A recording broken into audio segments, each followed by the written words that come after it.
It's so hard with the amount of propaganda that's still being manipulated and trusted by the masses because of inherited resources that they got like over 10, 15 years ago now.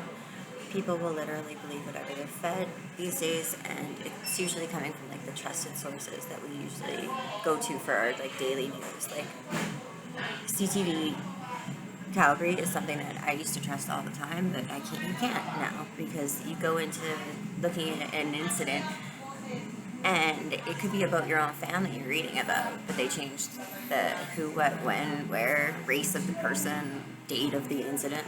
It's like you have to put all these things together, and unless you're involved in it on a criminal level, you don't know the truth about it. So that's what I feel a lot of people have been left with. And direction, I'm not saying myself I have all the answers, quite the contrary, I don't have all the answers. And that's what my mission is becoming now, is to help myself get answers, because there's steps that have been like skipped in people's regular protocol, our system's regular protocol, that have made it so I don't get at the answers about my own situation, and it just makes me look ignorant to it. So I don't know whether it's fear or whatever, because I used to have a lot of good friends, but I don't know if it's out of fear of them going through the same thing that I've had to go through that keep them from being good people. I don't know.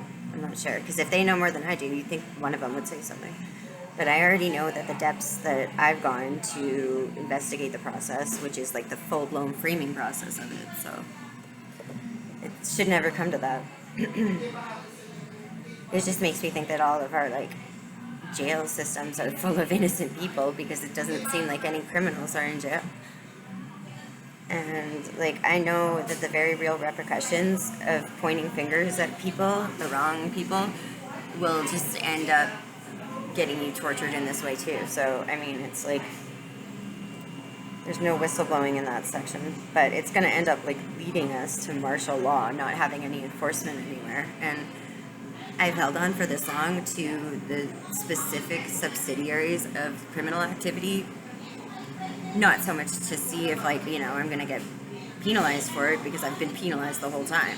It's more or less to stay attached to these people to hopefully at one time or another see some justice in the situation, because it's, as it currently stands, my whole entire simulation has been taken over, and has been for so long now that it's like turning the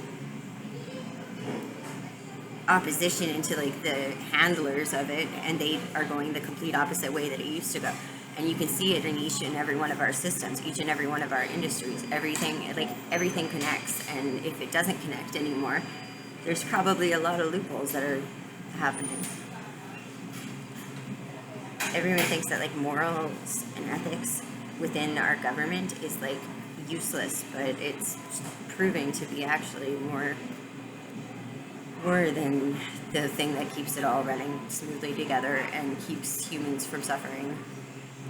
Without it, we're just like a bunch of voting systems that are fraudulent. And the fact that, like, say, like $1 million in a grant went to our fish bursaries or whatever, our aquatic bursaries, that means that the direction is to which fish are swimming are being utilized as voting systems for decisions being made in our federal and municipal government.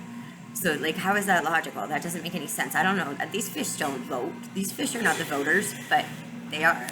And that's why so much money goes into the ownership of them. But that's all wrong, and it's all fraudulent, and it's criminal almost. So